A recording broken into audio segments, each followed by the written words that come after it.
Evening, the lovely Miss Judy Anderson.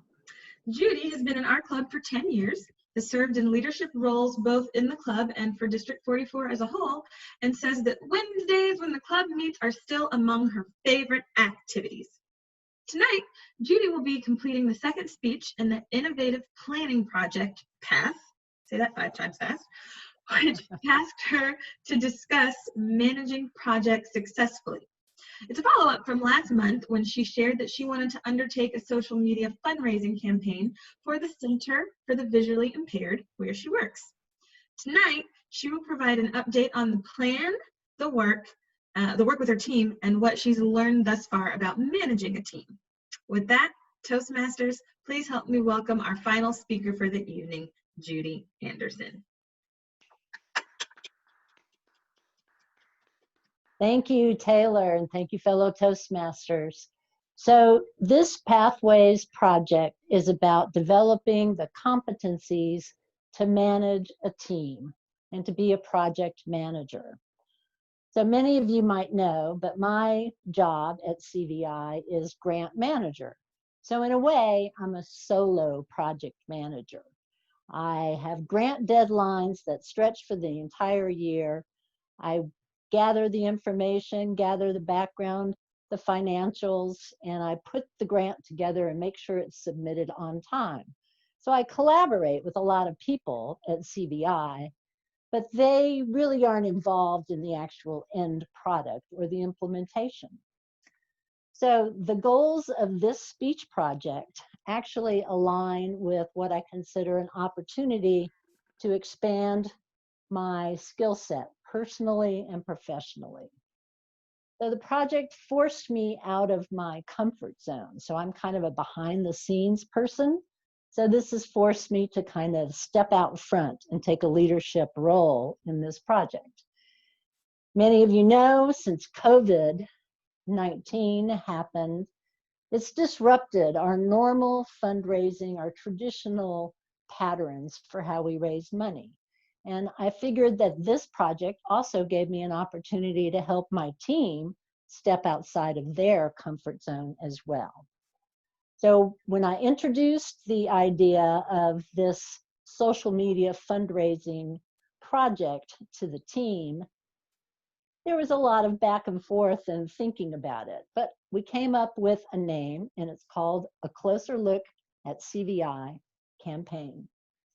It'll happen for 8 weeks, starting October 15th and wrapping up with Giving Tuesday in early December.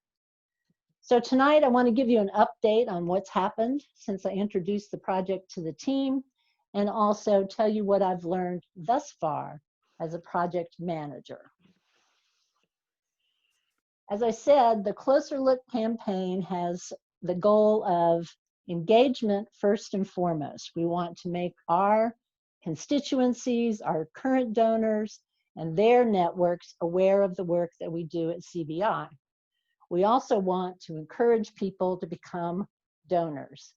So the financial goal is pretty lofty. It's $100,000, but COVID, as I said, disrupted where we were in our fundraising calendar. So we're behind, and we needed to do something to shake things up and really get some momentum going in our fundraising. So the Closer Look campaign will start October 15th, which is White Cane Awareness Day. It's a national day when we recognize that people who are blind and visually impaired use the white cane not only to identify themselves, but also to help them with travel. So it's a very important kickoff for the campaign, and it will go through December 2nd, which is Giving Tuesday, a national day of giving. So we thought it was a great time frame. And that was the first thing that I presented to my team, was that we had this opportunity. Let's make the most of it. Let's overlay the traditional work that we do with direct mail and phone calls and emails with a larger campaign. What I've learned in trying to work this project with the team are 3 things. First, you have to consider the team members' skills and their current workload. Second, you have to consider the environment that this new project is going to operate within, and also the fears and aspirations of your fellow team members. Three, you have to be flexible, adjust, adapt, and amend, but keep everybody moving to the same goal. So let me fill in some of the details about why these three things are important. So my team on this project is our communications director, Angie, the development associate, Shannon, and then the president and CEO, and myself.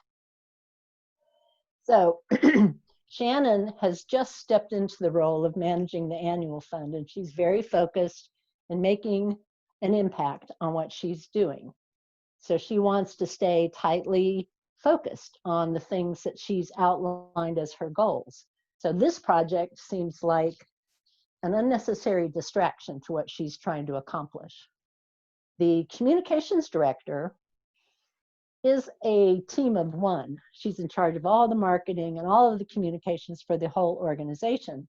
So this project seems like, oh my God, what am I going to have to do to accomplish this? And how am I going to have the resources to be able to do it?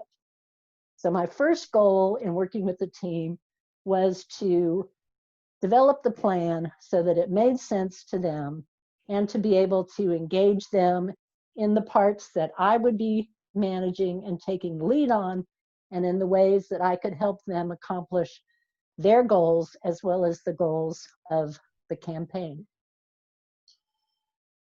Considering the environment that this project needed to live in, we have constituents who are older, so I had to do some fact finding and some research to understand whether our target audience would even be on social media. And I think that we all discovered over the last few months that everybody's on social media. That's where everyone is getting their information, they're getting their news, they're engaging with the people at work, etc. So it felt like it was a natural place to expand our communications into. The fears and aspirations of the team more had to do with whether it was accomplishable. I have to say, when I first laid out the plan, it was very complicated. It was way too complicated. And I have to credit my communications director for pulling me back, making me understand what the true realities are for how social media actually works, and be able to help focus what we are talking, what our content was going to be for each of the weeks of the campaign, and also have a greater understanding of what resources we had available to enact it. And I think we have a much stronger, a much more flow built into the campaign. And then lastly, be flexible, adjust, and adapt. I can't tell you how many times and how much paper I've gone through making the changes to the plan. And I know that that's going to continue as we continue finding other content that might work better than our initial idea, as we get responses from people that guide us into a different direction. And I think that now that everybody's on the same page with the idea that the plan can be successful, I think we're going to be able to really implement something wonderful. So I really have learned a lot about my own capabilities. I understand what my own weaknesses are for how to work with a team, and I continue to learn as we move forward. I wrote the teaser that just appeared in our blog newsletter. I'm working on other pieces of content that I'll be writing over the next 6 weeks. And so that gives me a really fun creative outlet to be a part of a sort of bigger idea at CVI. I think that the proof will be in the pudding as to whether we actually get the engagement and get the dollars coming in that we anticipate. So I look forward to having an opportunity to come back in December and tell you all if we made our goals. Thank you, Toastmaster.